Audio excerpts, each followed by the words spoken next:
Hello നമസ്കാരം. സീമകളില്ലാത്ത സ്നേഹവും അതിരുകളില്ലാത്ത ആവേശവും സമന്വയിക്കുന്ന മാസ്മരികമായ ഒരു കാൽപന്ത് ലഹരി, അതാണ് ഫുട്ബോൾ. ഭാഷയ്ക്കും സംസ്കാരങ്ങൾക്കും അപ്പുറം കോടിക്കണക്കിന് ഹൃദയങ്ങളെ ഒരേ താളത്തിൽ മിടിപ്പിക്കാൻ പ്രാപ്തിയുള്ള ഒരേ ഒരു കളി. ആ മാസ്മരികതയുടെ കൊടുമുടിയിൽ പന്തിന്റെ ഓരോ ചലനത്തിനും ലോകത്തെ മുഴുവൻ നിശ്ചലമാക്കിക്കൊണ്ട് ഓരോ 4 വർഷം കൂടുമ്പോഴും ആഗതമാകുന്ന ആ മഹാമാമാങ്കം ഫിഫ വേൾഡ് കപ്പ്.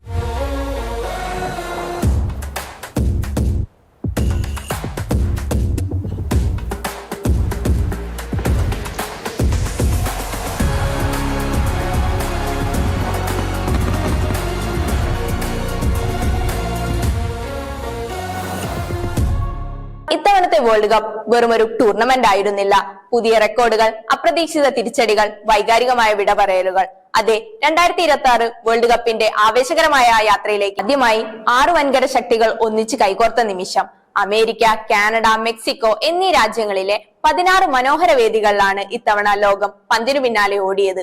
അത്രമാത്രമോ, 32 ടീമുകളിൽ നിന്ന് ചരിത്രത്തിൽ ആദ്യമായി 48 ടീമുകളിലേക്ക് ഇത്തവണ പോരാട്ടം വ്യാപിപ്പിച്ചു.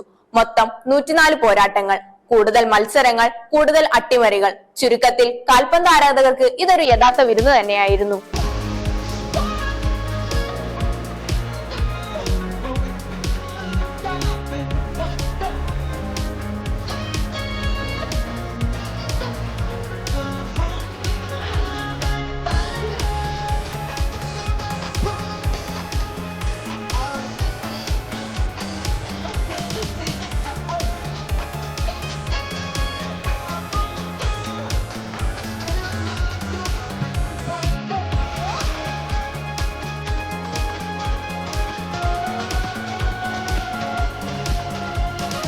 അവസാനം പോരാട്ടത്തിന് വേദിയായത് ന്യൂജേഴ്സിയിലെ പ്രശസ്തമായ മെറ്റ്ലൈഫ് സ്റ്റേഡിയം. ഫൈനൽ മത്സരം അക്ഷരാർത്ഥത്തിൽ നാടകീയമായിരുന്നു. ഒരു വശത്ത് കിരീടം നിലനിർത്താനിറങ്ങിയ നിലവിലെ ചാമ്പ്യന്മാരായ അർജന്റീന, മറുവശത്ത് 2010 ശേഷം വീണ്ടും ലോക കിരീടം സ്വപ്നം കണ്ട സ്പെയിൻ.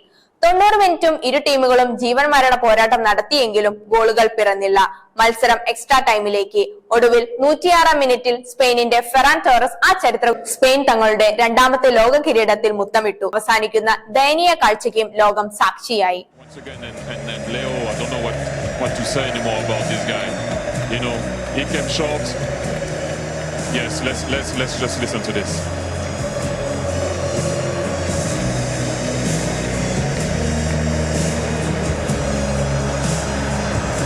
കിരീടം സ്പെയിൻ കൊണ്ടുപോയെങ്കിലും ഗോൾ വേട്ടയിൽ വീണ്ടും തന്റെ പേര് സ്വർണ്ണലിപിയിൽ എഴുതി ചേർത്തത് ഫ്രാൻസിന്റെ സൂപ്പർ താരം കിലിയൻ എംബാപ്പെ ആയിരുന്നു.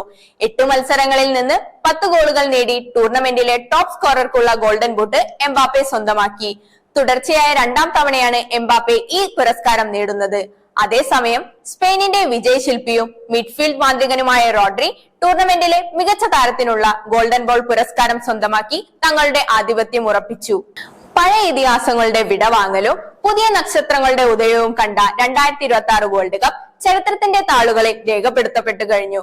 ഫുട്ബോളിൽ ചില മത്സരങ്ങൾ അവസാനിക്കും, ചില ടൂർണമെന്റുകളും തീരും. പക്ഷേ ഈ 104 മത്സരങ്ങൾ സമ്മാനിച്ച വികാരങ്ങളും ഓർമ്മകളും ഫുട്ബോൾ പ്രേമികളുടെ മനസ്സിൽ ഒരിക്കലും മാഞ്ഞു പോകില്ല. എന്നാൽ ഉത്തരം കിട്ടാത്തൊരു വലിയ ചോദ്യം ബാക്കിയാകുന്നു. നാളെ പന്തിന്റെ അടുത്ത വിപ്ലവത്തിൽ ചരിത്രം ആരുടെ പേരായിരിക്കും നെഞ്ചിലേറ്റുക? വൻകരകൾ മാറി മറിയാം, ഇതിഹാസങ്ങൾ വിട പറയാം, പക്ഷേ കോടിക്കണക്കിന് ഹൃദയങ്ങളിൽ ഈ കാൽപന്ത് ലഹരി മായാതെ നിൽക്കും. വീണ്ടും ഒരു മൈതാനം ഉണരുന്നതുവരെ ആ മാസ്മരിക നിമിഷങ്ങൾക്കായി നമുക്ക് കാത്തിരിക്കാം. അടുത്ത കിക്ക് ഓഫിനായി നന്ദി,